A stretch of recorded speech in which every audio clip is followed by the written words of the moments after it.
Les vraies voix Sud Radio, 17h-20h, Philippe David. Retour des vraies voix avec Philippe Bilger, Françoise Degois, Elisabeth Lévy, qui ne sont pas masqués, oui, parce que les Français sont appelés à mettre le masque dans les lieux d'affluence, en particulier les transports publics, ceci par le ministre de la Santé, François Braun. Alors, c'est la 9e vague de Covid dont on nous parle. Et on a appris à revivre normalement, sans masque, en se touchant, même en se faisant la bise, pour les plus transgressifs. Et vous, êtes-vous prêt à revivre avec le masque? Et pour le moment, vous êtes toujours 93% à dire non. Philippe Bilger, est-ce que vous êtes prêt à remettre le masque tout le temps, dans un taxi, dans un métro, dans le studio de Sud Radio? Je ne sais pas. Non seulement je suis prêt à le remettre, mais je le remets déjà dans les transports en commun. Et sans doute ne suis-je pas assez sensibilisé à l'inconvénient du masque. Ça ne me gêne absolument pas. J'entends par là que à partir du moment où je présume la bonne foi sanitaire des injonctions qui me sont données, je n'ai aucun mal. Je ne vois pas en quoi ça réduit fondamentalement mon lien avec autrui, mais j'appartiens à ces 6% qui paraissent être de mon avis. Elisabeth Lévy. Alors, je pourrais pas dire que je suis prête à le remettre et que je ne suis pas prête à le remettre parce que je l'ai assez peu mis. Je l'ai mis dans les transports en commun, essentiellement d'ailleurs pour pas effrayer les gens, parce que quand il y avait beaucoup de malades qui allaient à l'hôpital, etc., je voulais pas faire peur aux gens autour de moi. Je serais prête à le remettre si j'étais malade, évidemment, pour sortir faire mes courses. Ça semble tout à fait normal. Alors moi, contrairement à Philippe, deux choses. La première, je suis d'accord pour qu'il y ait des restrictions à nos libertés, pour peu qu'elles soient proportionnées. Or, pendant le Covid, on a eu des restrictions qui étaient stupides, totalement disproportionnées. Le masque dans la rue, par exemple, dont aucun médecin, ne recommandait. Je ne l'ai jamais mis, je reconnais. C'est rare que je fasse de la désobéissance civile, mais là, quand une loi est trop bête, je refuse de l'appliquer. Et, contrairement à Philippe, pour moi, il y a une perte, si vous voulez, terrible du lien. Moi, j'aime beaucoup, je sais pas, quand je suis dans le métro, je regarde les gens, des fois on se sourit, des fois on se marre, et avec un masque sur la tête, je suis désolée, vous voyez pas la tête des gens, c'est tout. Vous voyez pas vraiment, vous voyez leurs yeux éventuellement, bon ça oui, on peut sourire avec les yeux, mais c'est quand même insupportable, si vous voulez. Donc moi, je dis des restrictions, et par ailleurs, dernière chose, j'arrête là, dernière chose, comme vous l'avez dit, maintenant, on n'est plus dans quelque chose d'exceptionnel, ni même dans une maladie exceptionnellement létale. Les gens sont vaccinés, ils vont pas à l'hôpital. Donc, effectivement, on apprend à vivre avec. Et moi, j'ai pas envie de me retrouver comme dans ces pays d'Asie où tout le monde porte le masque à peu près en hiver, en fait. Moi, je suis dans le camp de Philippe Bilger. Autant je partage complètement le point de vue d'Elisabeth sur la façon dont on s'est départis nous-mêmes, tout seuls, comme des grands, par la peur de la liberté, d'une certaine manière.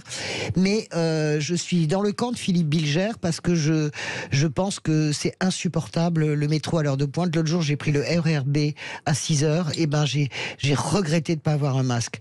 Parce que c'est même plus l'histoire de Covid, c'est une question d'hygiène, c'est une question. Et moi, je suis absolument, vous savez à quel point j'aime le Japon et je connais bien ce pays, et bien je trouve que c'est même une question, comment dirais-je, de courtoisie à l'extérieur. Il y avait des gens qui toussaient, qui avaient des rhumes là-dedans. Je parle même pas du Covid. Je vais remettre mon masque, moi, maintenant, pour les rares fois où je prends les transports en commun, parce que je me déplace en scooter. Et je comprends profondément, quand vous avez une ville comme Tokyo, 40 millions d'habitants, Tokyo agglomération, c'est la plus grande densité du monde, en réalité. Eh bien, c'est une question de courtoisie. Quand on est même un peu enrhumé, eh bien, on met son masque pour pas contaminer les voisins. Vous prenez le RERB le soir, comme je l'ai pris avant-hier, franchement, je suis sorti, les gens toussaient, on était agglomérés.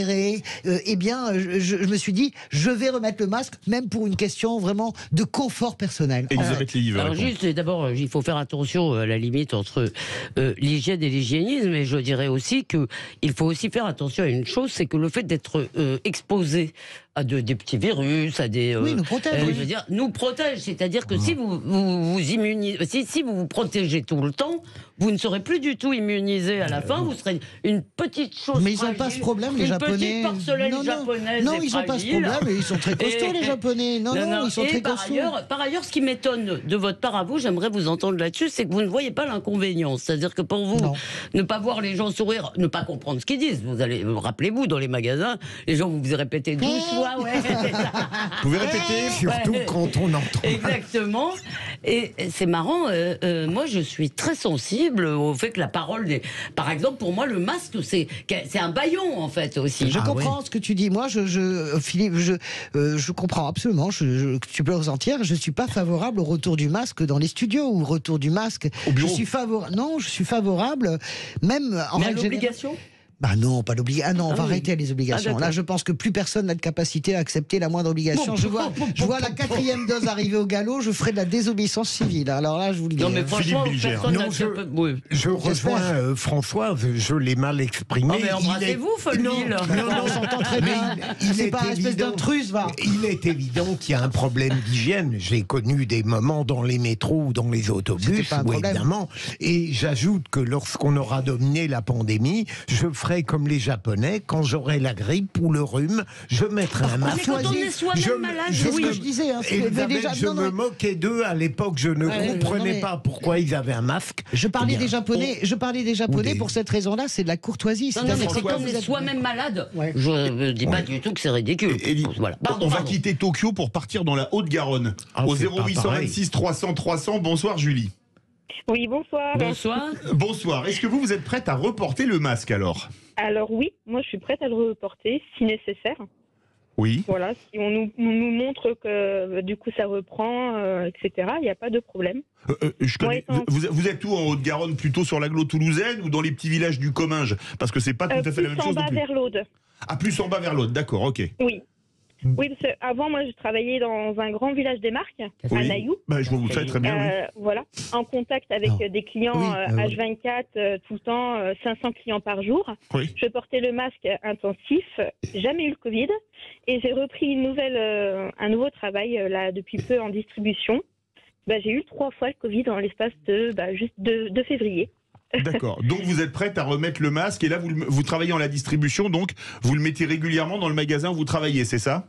Non, là on le met plus parce que du coup on nous aide. Enfin voilà, plus personne veut le porter maintenant parce qu'on nous a dit que c'était bon, etc. Donc nous machinalement on le porte plus non plus. Mais c'est vrai que.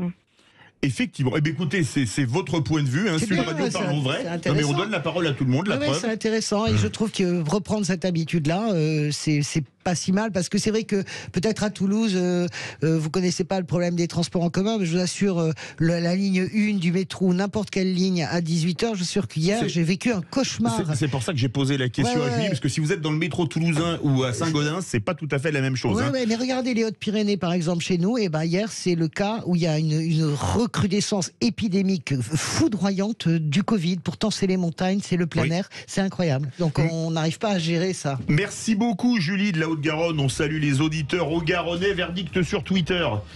Êtes-vous prêt à reporter le masque ? Vous êtes 93% à dire non. On se retrouve tout de suite avec Félix Mathieu pour Ça fait du clic.